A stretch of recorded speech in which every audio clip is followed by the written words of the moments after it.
Is your thing on? Is it on, the volume?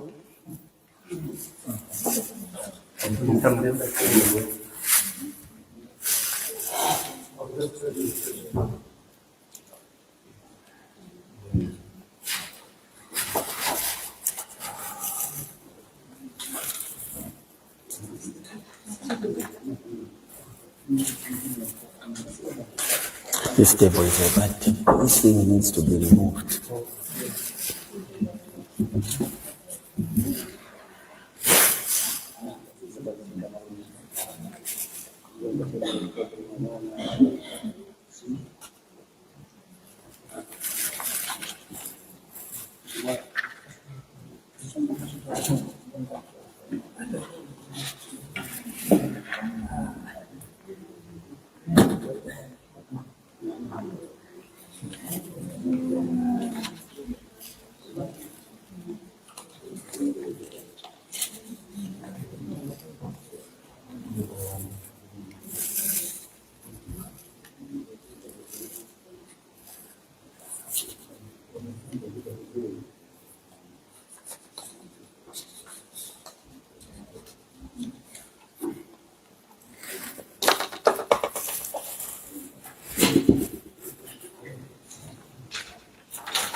Okay, I think we are almost ready now.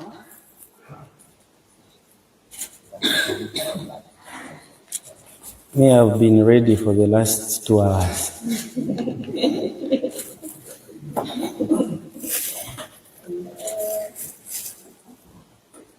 So we are already on air. There's no problem. Which media house is that? Oh, Diamonds. Wonderful. I thought it was KBN.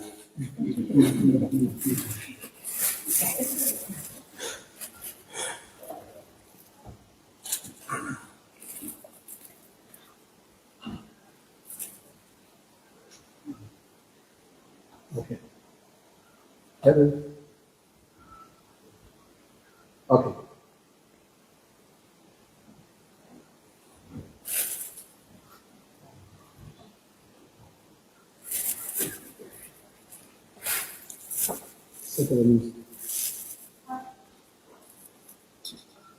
Yes.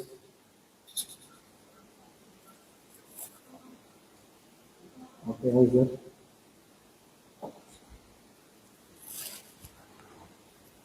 How is that? Okay.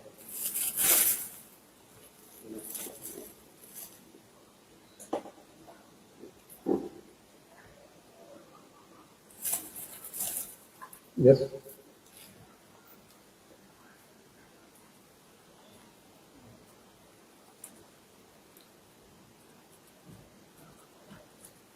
Yes.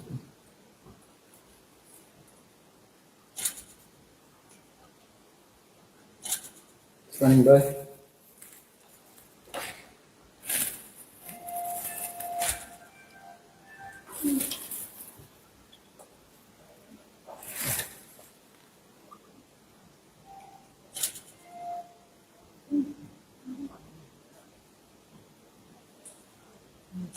Let's have our phones on silent.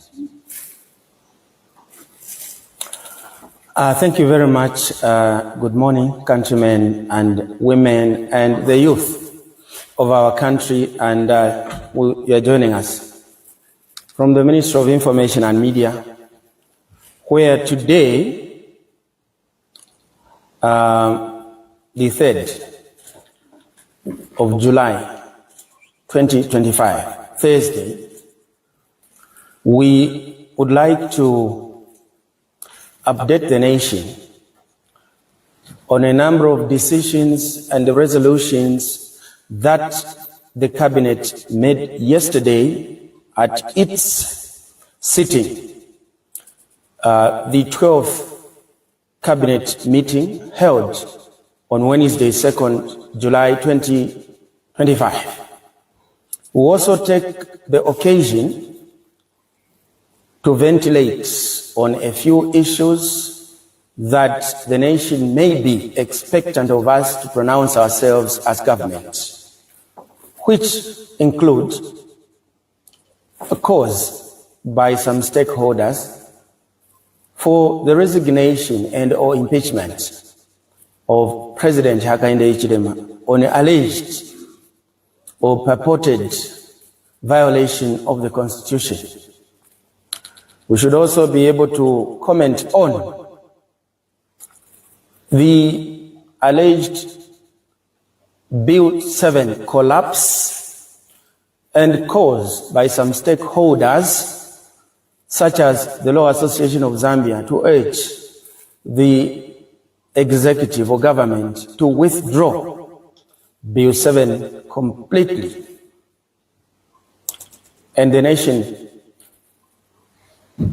must be expecting us to comment about the current status of the proceedings relating to the former president, Edgar Chagwa Lungu, currently in the hands of the courts in South Africa.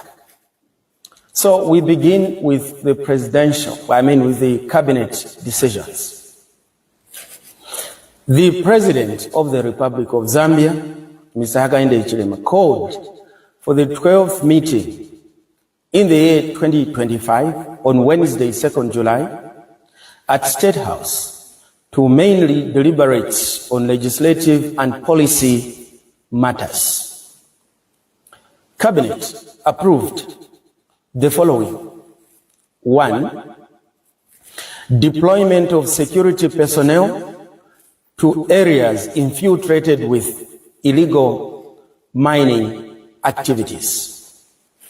Cabinet approved the deployment of defense and security personnel to counter illegal mining activities, where illegal mining of gold and other mineral commodities has been identified across the nation. Cabinet has observed that there is an increase in illegal mining activities in various mineral commodities such as gold, manganese, copper, sugilite, tin, and lithium, which are mainly exploited by artisanal and small-scale miners. Illegal mining has resulted in the proliferation of other illegal activities such as smuggling of minerals from Zambia, pollution of the environment, as well as the influx of foreign nationals into our country. Illegal exploitation of minerals has also brought about exploitation of local people, for instance, through lower prices for their mineral commodities as opposed to regulated international market prices. The areas identified by Cabinet include Rufunsa, Kasempa, Mpika, Mumbwa, Lusangazi, Chisamba, Chivombo, Luwano, Lumezi, Chadiza, and Vubu, among other parts of the country. Cabinet has also emphasized the need to heighten formalization of artisanal and small-scale miners, including issuance of mining licenses to local communities through formation of mining cooperatives, so as to increase participation of local people in the mineral value chain. Number 2, legislative matters. A. Anti-Gender-Based Violence Amendment Bill 2025. Cabinet approved in principle to the introduction of a bill in Parliament to amend the Anti-Gender-Based Violence Act No. 1 of 2011 in order to improve enforcement and accountability by clarifying definitions of gender-based violence, GBV, offenses, establishing specific penalties for perpetrators and strengthening enforcement mechanisms. The Anti-Gender-Based Violence Act in Zambia is a key piece of legislation aimed at preventing and addressing gender-based violence in the country. However, the Act requires amendments to ensure its effectiveness and relevance in addressing the evolving nature of gender-based violence. Further, the amendment will ensure the survivors of GBV have access to a wider range of support services, including medical care, legal assistance, psychological or psychosocial support, and law enforcement, including provision of more robust protection orders to prevent further violence and harassment against survivors. B. The Zambia Institute of Procurement and Supply Bill 2025. Cabinet approved for publication and introduction into Parliament during the current sitting a bill entitled the Zambia Institute of Procurement and Supply Bill 2025.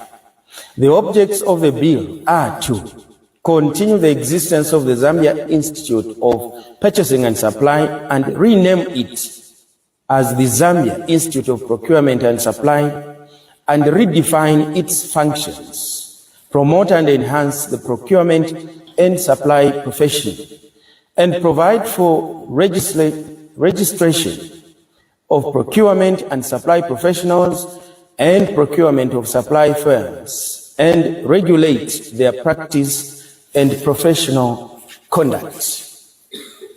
The Zambia Institute of Purchasing and Supply Act number 15 of 2003 is inadequate in regulating procurement and supply professionals.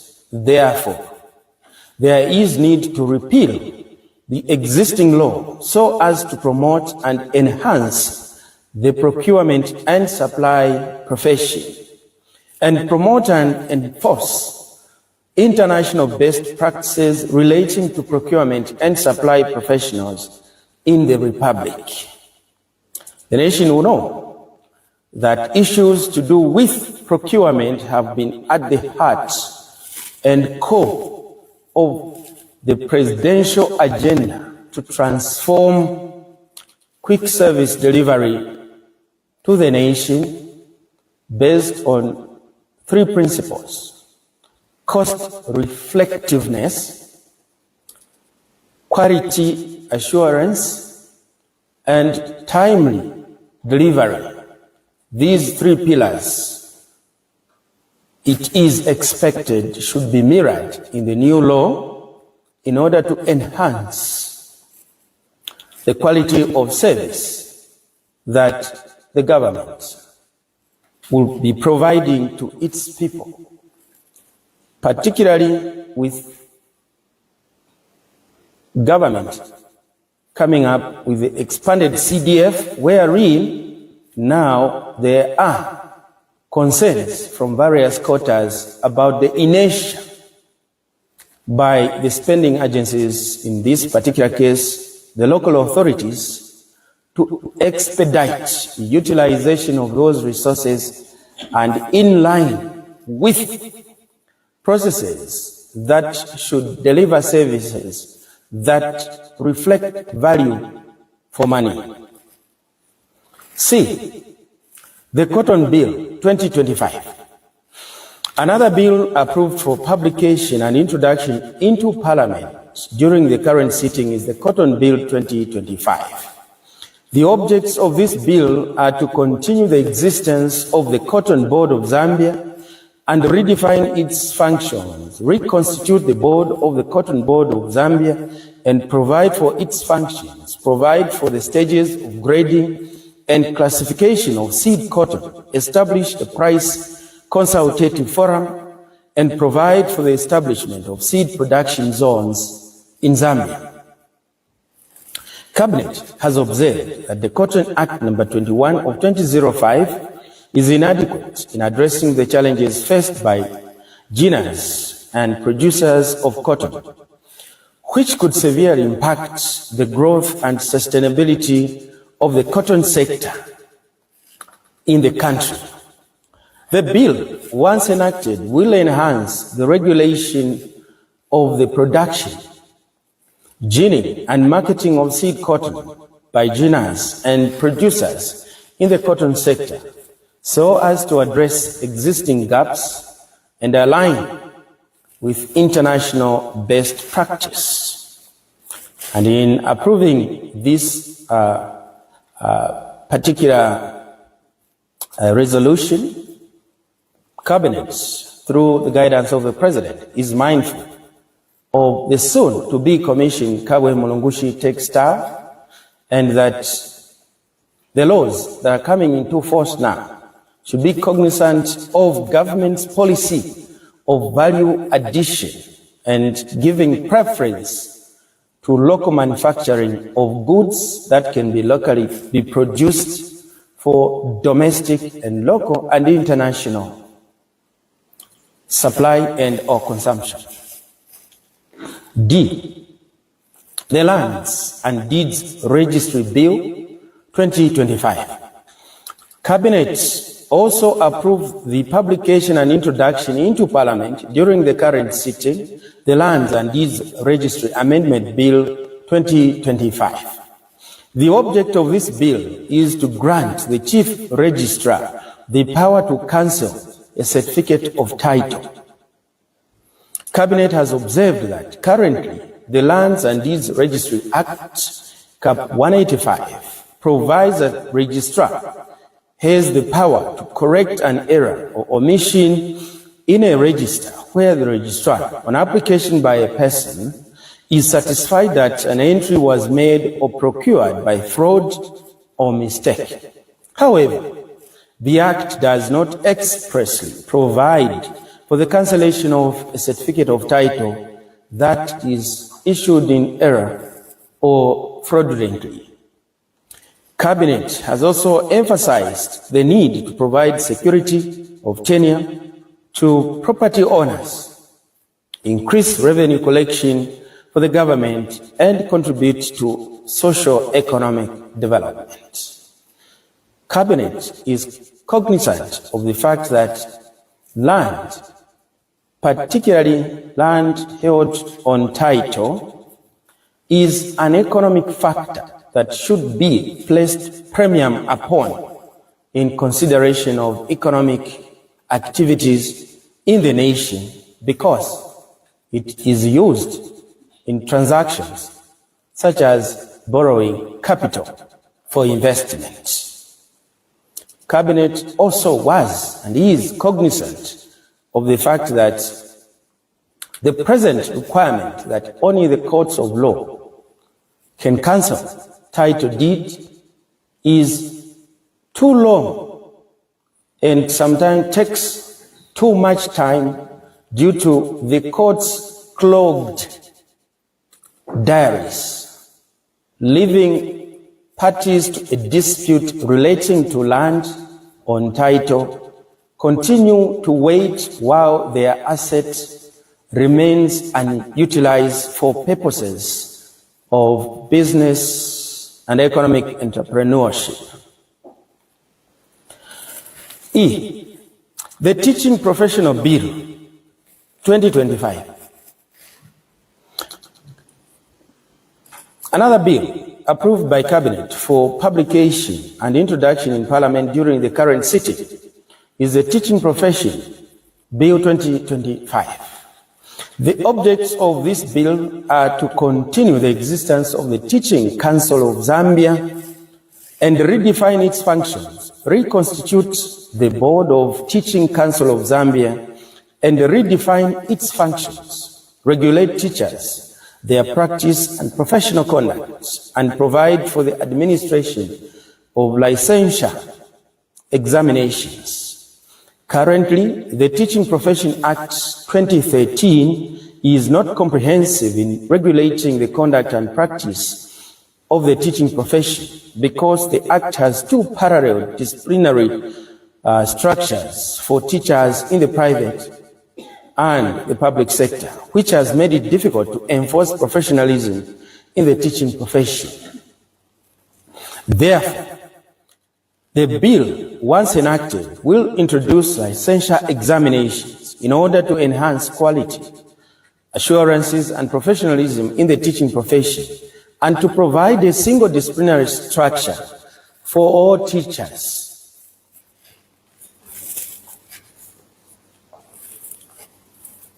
I must also make mention here that during the same cabinet sitting, the President has directed the Ministry of Education and the Ministry of Health to review certain fees that are payable to various institutions in those ministries relating to graduates who have to pay even when they have not yet gotten employed. They have to pay certain fees for which your government has received concerns about. We will be able to update the nation in respect to that review process and what Cabinet will finally decide after that review of those two ministries are referred to Cabinet for consideration. F. Superior Court's Number of Judges Bill 2025. Cabinet approved the Superior Court's Number of Judges Bill 2025 for publication and into Parliament during the current sitting. The object of the bill is to prescribe the number of judges for the Supreme Court, Constitutional Court, Court of Appeal, and the High Court. The Superior Court's Number of Judges Act number 9 of 2016 provides for 60 judges of the High Court and 19 judges of the Court of Appeal. However, there is need to increase the number of High Court judges to 100 and the number of Court of Appeal judges to 31, so as to address the backlog of cases in the High Court and in the Court of Appeal. Cabinet was and is cognizant of concerns raised and submissions made that the number of judges for the Court of Appeal should be the same as those of the High Court, so that it can represent the ability or capability and capacity by the Court of Appeal to absorb the volume of cases that may be referred to the Court of Appeal in terms of appeals made. Cabinet held the view that not every High Court judgment delivered ends up into an appeal before the Court of Appeal, and therefore it is expected that the 31 number of judges for the Court of Appeal are sufficient to handle the case load that may be brought before them, especially given that the work in terms of appeal depends on the case record of what has already been determined by the court below. G. The Small Claims Court Amendment Bill 2025. Cabinet also approved the publication and introduction into Parliament during the current sitting the Small Claims Court Amendment Bill 2025. The object of this bill is to revise the jurisdiction of the Small Claims Court. Currently, the Small Claims Court Cap 47 of the laws of Zambia restricts the jurisdiction of the Small Claims Court and does not respond to the prevailing circumstances or demands of the moment. The said restrictions on the Small Claims Court has resulted in the Small Claims Court having a backlog of cases that can properly be dealt with by the same court, considering the prevailing economic and social needs. The limited jurisdiction of the Small Claims Court, coupled with other operational challenges and the need to align the legislation with other recently enacted laws, has necessitated the need to amend the Small Claims Court Act Cap 47 of the laws of Zambia. Therefore, the bill, once enacted, will result in the enhancement of the jurisdiction of the Small Claims Court, alignment of the Act with other existing legislation, and reduction in the backlog of cases that are before the subordinate courts. H.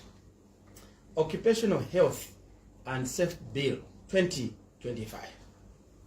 Cabinet approved for the publication and introduction into Parliament during the current sitting the Occupational Health and Safety Bill 2025. The objects of this bill are to continue the existence of the Occupational Health and Safety Institute and redefine its functions, reconstitute the board of the Occupational Health and Safety Institute and redefine its functions, and provide for the establishment of health and safety committees at workplaces. Currently, the Occupational Health and Safety Act No. 36 of 2010 does not adequately regulate the health and safety of persons at workplaces. Therefore, there is need to repeal the Occupational Health and Safety Act No. 36 of 2010 so as to adequately regulate the health and safety of persons at workplaces. I. Issuance of the Access to Information Regulations 2025. Cabinet approved the issuance of the Access to Information Regulations 2025 in order to operationalize the Access to Information Law that the National Assembly of Zambia passed. Cabinet is of the view that these regulations will make it easy for the general citizenry to access information of public nature from public and relevant private bodies, and that access to information is necessary for the purposes of promoting a culture of self-restraint among public officers, preventing corruption in government, preventing the spread of misinformation and of falsehoods, and generally reducing criticisms against government unnecessarily, most of which is as a result of lack of information, which now the populace are able to access lawfully. It is expected, therefore, that once the statutory instrument to give effect to the same has been signed, these regulations will come into force. Number 3 of the items: ratification of the international agreement establishing Shelter Afrique Development Bank. During the meeting, Cabinet also approved the ratification of the agreement establishing Shelter Afrique as a multilateral development bank. The agreement establishing Shelter Afrique Development Bank as a multilateral development bank exclusively for housing development will reposition Shelter Africa as a only African MDB focused solely on housing and real estate development. Housing remains a cornerstone of Zambia's socio-economic development agenda. However, the country faces a severe housing deficit of more than 1.5 million units, driven by rapid urbanization, population growth, and limited housing affordability. Despite the critical nature of the housing sector, domestic financing options remain insufficient and government resources are limited and constrained. Ratifying the agreement will, therefore, expand access to long-term and affordable housing finance and investment, technical support, and expanded global partnerships for government and the institutions in the housing and urban development sector. During the same cabinet meeting, Cabinet noted the strides being made by various stakeholders, particularly the private sector, and working with governments in promoting the Presidential Solar Explosion Initiative, which has seen a number of solar mini grids commence to be constructed and others commissioned for supply or production of power. Government or cabinet reiterated the fact that the law reforms that were passed, particularly the open access regime that now allows ZESCO not to monopolize the production, evacuation, and transmission and distribution in earnest of power, has allowed more business entities out there to come on board to invest in the production of solar energy at a very critical time when we as a country now and as governments are focused in promoting investments in power generation away from hydropower, which is faced with climate change challenges. Cabinet, therefore, yesterday was instructed by the President, and through that instruction, the Ministry of Energy, that phase 2 of Chisamba mean solar grid, which was commissioned by the President 2 days ago, producing 100 megawatts of power, should urgently and expeditiously go into construction by August 2025, next month. And that the President directed that phase 2, which also is earmarked to produce another 100 megawatts, should be done under less than 10 months, because phase 1 was done within 10 months construction periods. It is the view of the President that if phase 1 could be done in 10 months, now that there is capacity inherent and that certain logistics are already in place, phase 2 must come on stream right under 10 months to begin to react in a more meaningful way to the electricity deficit, which currently stands at 590 megawatts. The nation may also know that presently Hon.Cornelius, which produces 300 megawatts, has switched off 150 megawatts for routine maintenance. and therefore they are producing only half their capacity. And the reason why the nation has not seen a drastic reduction in power supply is because Chisamba Mini Solar Grid, which is a project run by ZESCO, has come on stream. And therefore it is expected that once Mamba collieries switch back the 150 megawatts which has now been turned off, there could be a slight improvement in the access by citizens to power. I must also here indicate that when it relates to power being exported to the region,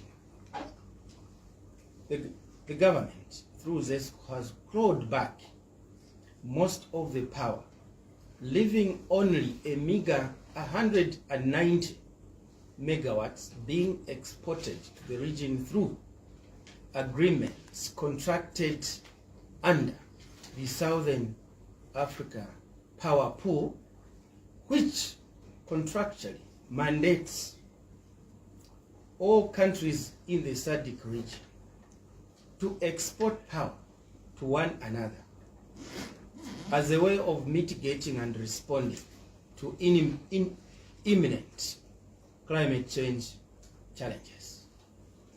We therefore have to reiterate this point to our citizens that the power being exported is solely for purposes of meeting contractual obligations, that if we had to claw back all the power and export zero, the amount of money that ZESCO would be made to pay for breach of such contract is far much more money than the value of the electricity being exported presently.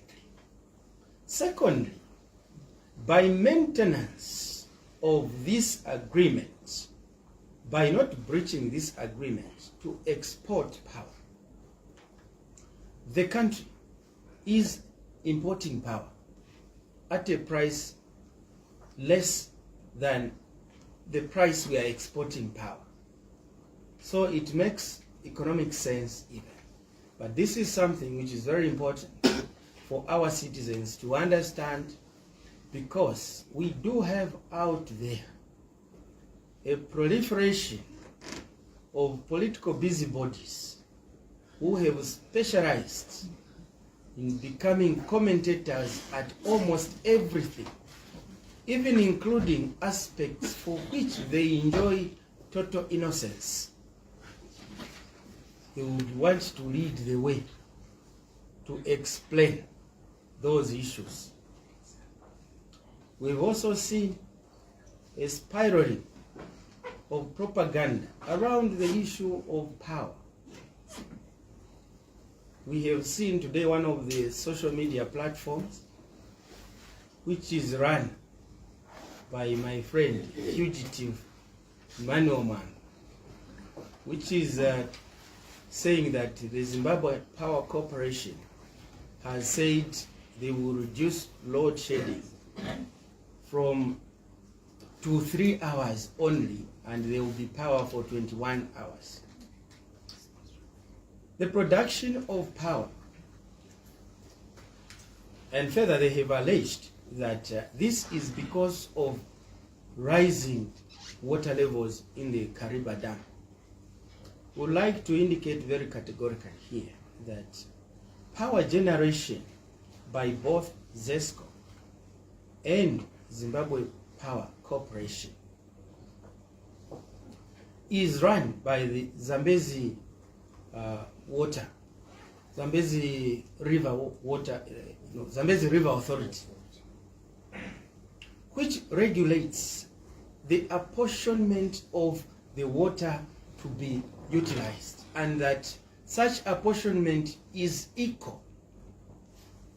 Therefore, if the Zimbabwe Power Corporation is announcing to its citizens that they will now reduce load shedding to only 3 hours.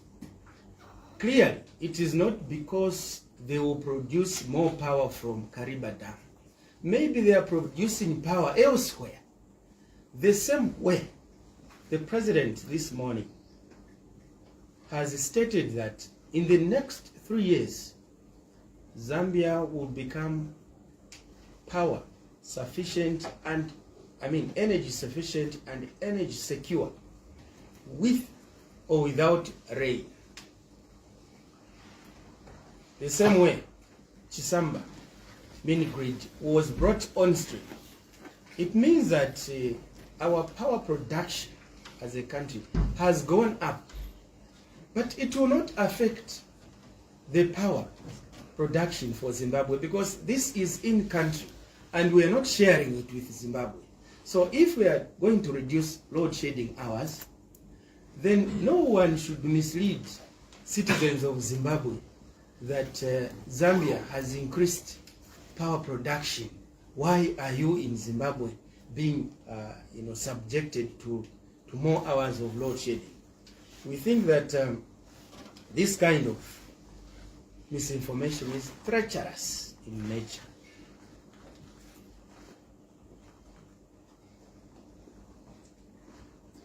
At the same meeting of cabinet, the president reiterated his directive that in view of the supplementary budget that was to be presented to Parliament and was presented later on in the day in Parliament, all spending agencies, particularly ministries, should ensure they cut down on unnecessary expenses, especially when it comes to travels.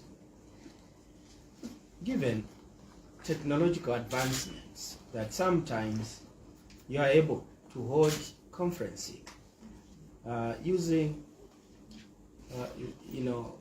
Zoom or virtual conferencing and other means. So the general guidance and directive by the president was that all ministries should look at their expenditure patterns and weed out all those areas which can be done away with given the current situation of the country. Let me now talk about politics.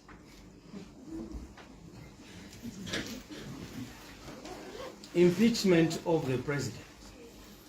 We have heard some quarters of our society, particularly the opposition, and I have in mind Citizens First President Harry Kalaba, who 2 days ago or a day ago called on President Hakainde Hichilema to resign or consider resignation or risk facing impeachment for a purported violation of the Republican Constitution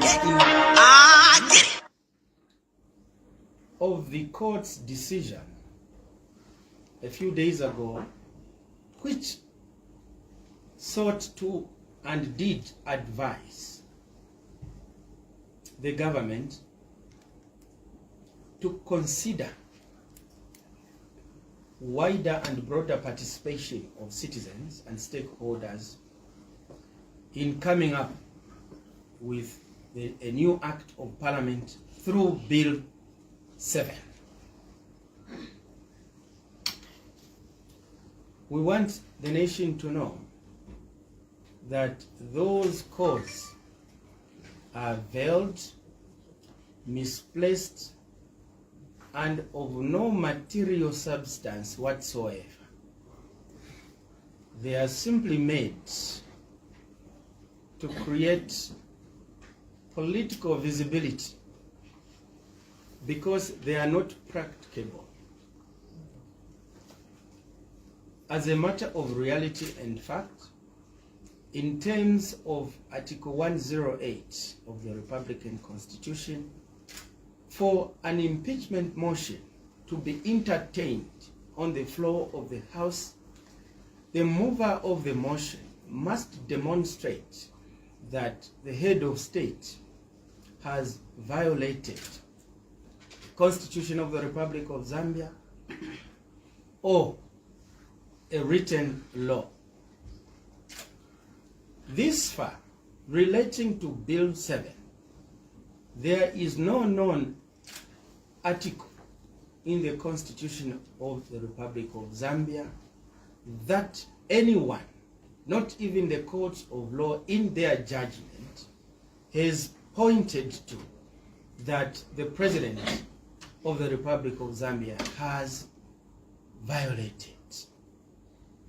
We take the judgment of the court, which was made after the fact, that the National Assembly, in terms of Standing Order 121.1, had already, through the Minister of Justice, withdrawn Bill 7, that therefore the judgment of the court, which came later on in the day,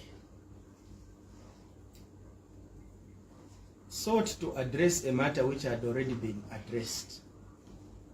And therefore, they were pushing an open door. In real terms,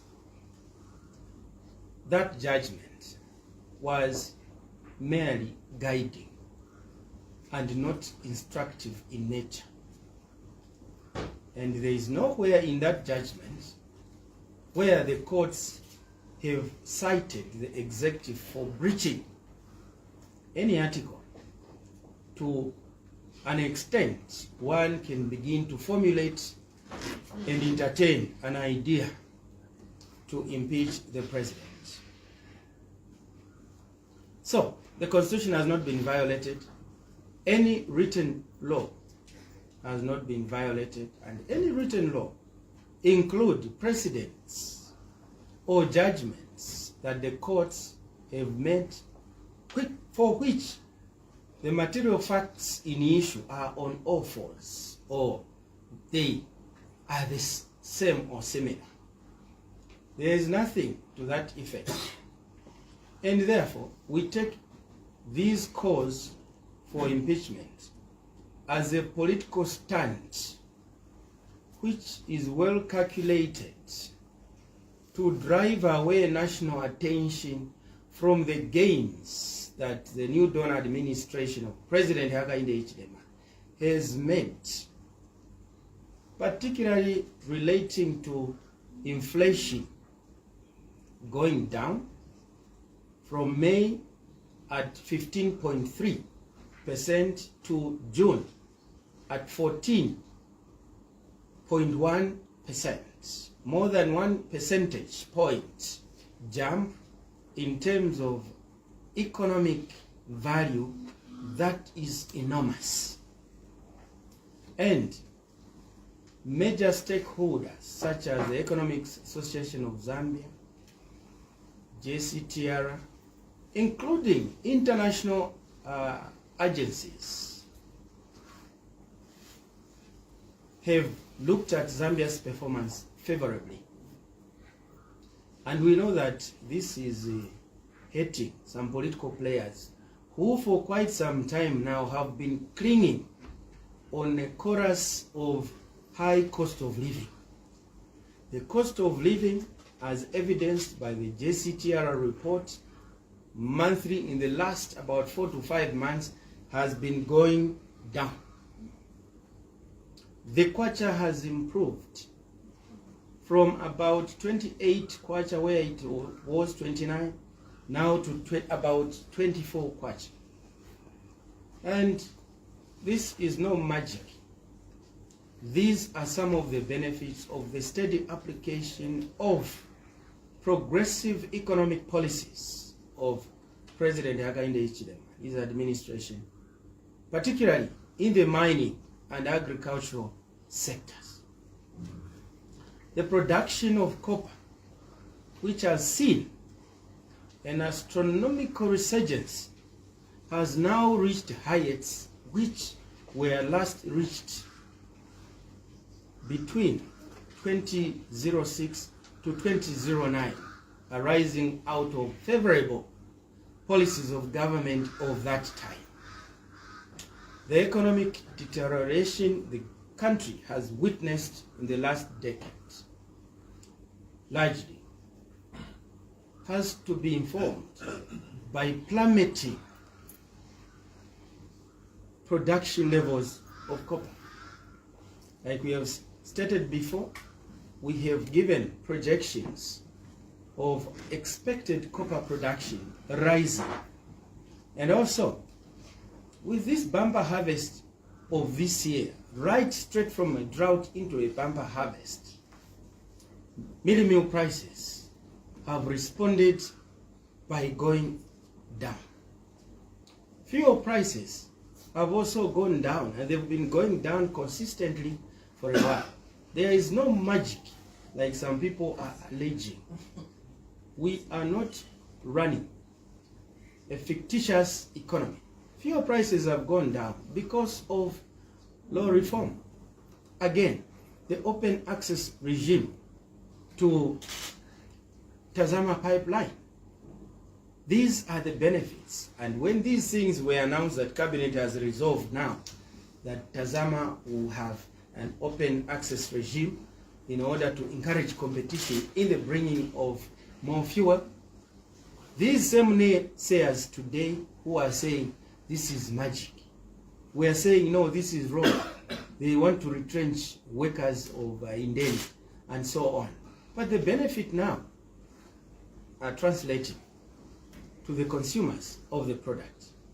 It is government's expectation, and Cabinet did not, and directed the Ministry of Commerce to be on the lookout and engage traders, particularly wholesalers and retailers, that with this gain in terms of reduction of fuel prices, which therefore entails reduced production cost of goods and services, that the same spiral effect should positively be reflected on the market store shelves, so that our citizens can get the benefits directly of a reduced fuel price and not just hear about it on TV that fuel has reduced, and the only direct people who benefit maybe are the users of buses and taxis. Cabinet has noted that each time there is a price increase in terms of fuel, commodity and service prices go up. But when there is a reduction, those prices remain static. We take this to be exploitative of our citizens.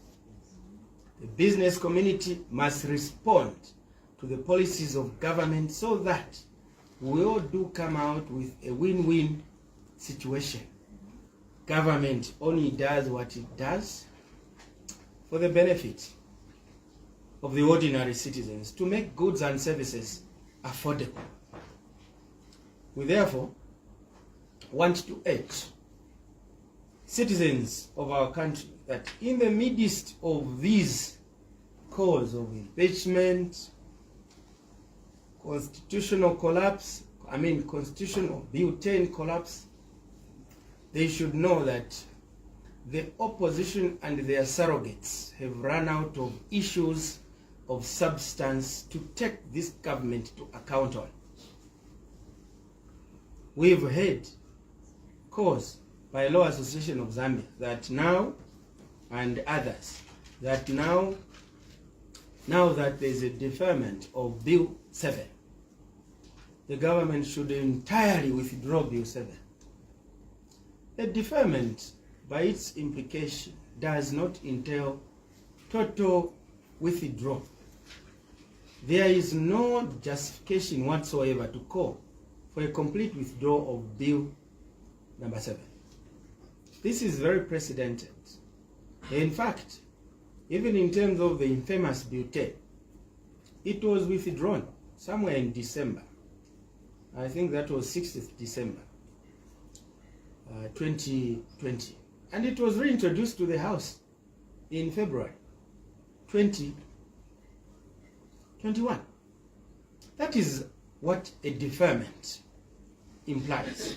We want therefore to urge civil society, the church, and all well-meaning Zambians, stakeholders, that the president has guided a deferment of Bill number 7 in line with the consultative meeting held on 24th of June 2025, Tuesday, last week, wherein stakeholders expressed concerns that they were excluded in terms of participation, and they expressly indicated that they were not entirely opposing Bill number 7, but that they were concerned about the process and the perceived exclusive nature of consultations.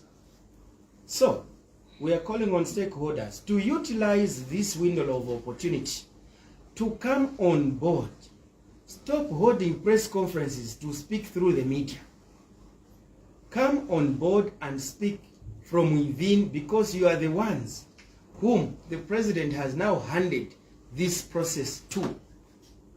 Government is desirous that this process is expeditiously attended to, dispatched, so that we can possibly, at the next session of Parliament in September, reintroduce this bill, because the matters contained therein are non-contentious. But your government is cognizant of the fact that, notwithstanding the non-contentious nature of those matters, when you talk about constitutional making, it is not about how controversial a matter is. It is about citizens' participation to give unto themselves their constitution. And the members of Parliament are there to give a stamp of legal enforceability. We therefore, as government, stand resolute to ensure that this process should be inclusive, and that Bill number 7 should be, in terms of wider and broader consultation, should be dealt with as a matter of urgency, because it has some critical issues there that we believe are in national interest that they be resolved before the elections. We do not want to go to those presidential and general elections with provisions that are potentially capable of making that election uncertain, and that in the event of certain occurrences, such as withdrawal of a member or a candidate who has already filed nominations, that a country is plunged into a constitutional crisis. We have got the time. We have heard some comments to say this is not the right time because we must go to elections first. But the issues we want attended to are those that must make that particular election smooth, predictable, and guarantee political stability during and after the elections. And we have also reminded the citizens that in 2016, the current constitution was amended in the year of elections. We also want to remind the citizens that the late former president, Mweetwa, created constituencies, 6 in number, without consulting anyone. Okay? By creation of districts in localities that were falling under certain constituencies, such as Lusangazi, for instance. Because before, we had 150 constituencies for elected members of Parliament. But once former President Mweetwa declared, certain places as districts, it meant that you cannot have a district sit in a constituency which belongs to another district. Another constituency had invariably at law to be created by operation of law. That is why we moved from 150 constituencies now to 156. Who was consulted in Zambia to say, can we have 156 constituencies? It was by operation of law. So these arguments about consultations must be had with a sense of fairness.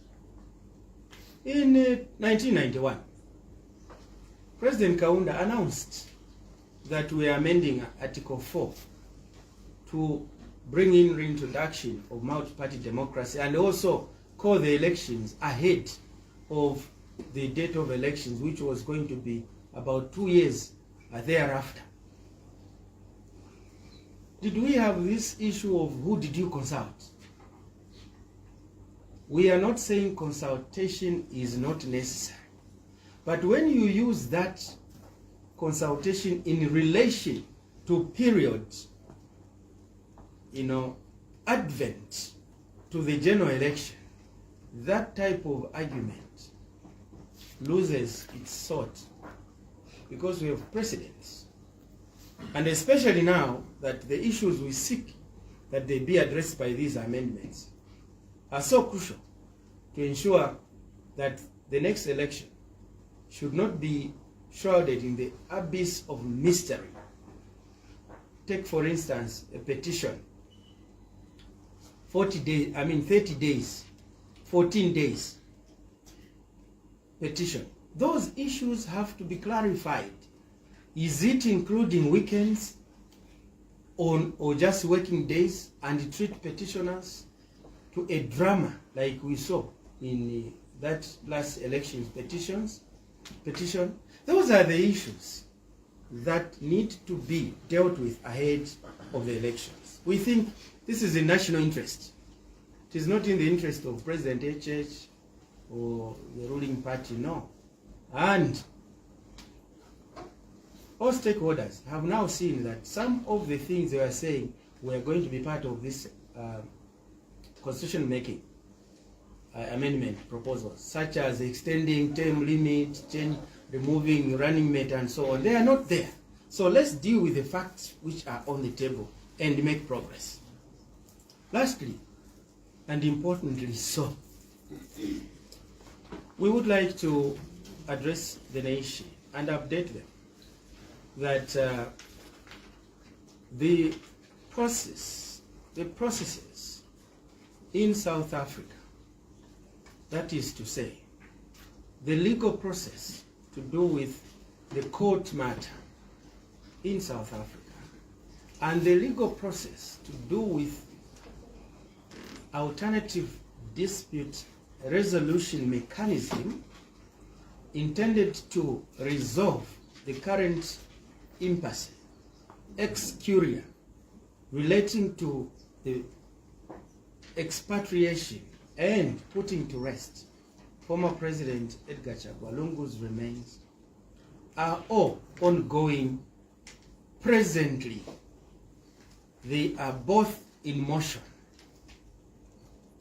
We want to indicate that from a governmental point of view, the court action was taken out as a public policy, public interest matter, which is in keeping with the People versus Secretary to the Cabinet ex parte Kaweche Kaunda case of 2021, which is a guiding law presently in Zambia as to how a former president is supposed to be buried, which is instructive in nature, that when it comes to a dispute of that nature, public interest overrides family or individual interest. That is the law presently in effect in Zambia.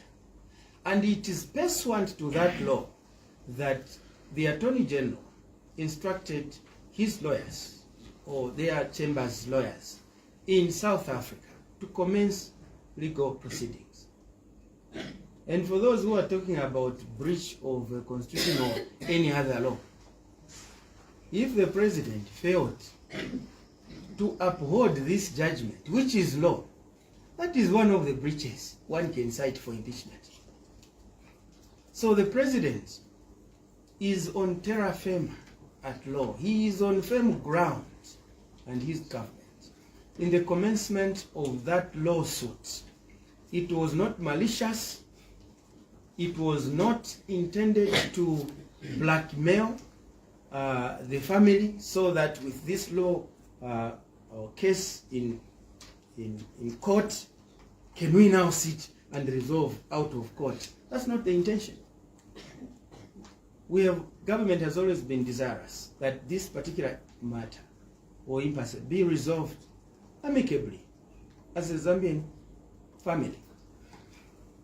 And you have also seen that once that matter was commenced and the processes of putting to rest the remains were halted, the South African government, to whom Zambia owes a great debt of gratitude for all they have done, from medicals to where we are now, came out in the open to urge the Zambian government and the Lungu family to take advantage of this window where the court will have its return date on 4th of August, that before the 4th of August, wherein the matter is expected to be heard in court, that the two parties should resolve this matter amicably. And this is the African way of resolving matters, because we are cognizant of the fact that the court may actually hand out a judgment which may not actually be in the interest of the majority of Zambian citizens who would like to see their former president be buried in line with the 5 other former presidents at the presidential burial site, which is a significant national monument, or now museum, which signifies national identity and unity of us as a people under one Zambia, one nation motto. President Hakainde Hichilema does not want to be the one to go into history that he is the one who let this established practice and tradition of burying former president in one area, that he allowed that tradition to go away, thereby allowing the fragmentation of our nationally shared heritage and memory of the leadership of those who have ruled this country at that highest level. That is the reason why this that is playing out in South Africa is happening.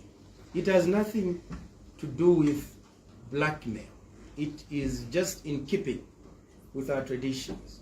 So, we are also cognizant of the fact that we still have to live as one family. No matter how long that impasse takes, at some point, it will be resolved. How wonderful it would be that we look back at that impasse, which has put the nation on global spotlight, that we ourselves as citizens, as a Zambian family, resolved it, and not that a foreign court handed over directives of what we must do. That is what your government stands for, and we shall pursue that robustly and with the necessary vigor it requires. For the time being, we want to urge all our citizens, particularly those in the political realm, to exercise restraint and desist from making unpalatable commentaries relating to this impasse, because each time this plays out in the public domain. You can even create a headline. You should know that behind that headline of controversy, there is a grieving family whom you bring into immediate consideration of their emotions. Let us give them time to mourn with honor and dignity, and not always creating inflammatory headlines in order to escalate this division. Dear colleagues from the media and the citizens at large who have joined us, this is where we come to an end. Thank you so much for joining us, various television stations that have carried us live and those streaming. We, as your government, are on hand to pronounce ourselves to you all the time so that we can account for how we are running your national affairs. Thank you so much, and unless there are questions here. Thank you. Do we have questions, colleagues? I'm sure most of you have to go and prepare for your lunchtime news. So those with questions, we can arrange some other time. And as for the cabinet resolutions, it's better to go to the line ministries now if you want to get more details on the resolutions that have been made by cabinet. So thank you. Please go well. Those who want a copy. There is a copy of Oh yeah, to decide. so that Daily Nation cannot misquote me.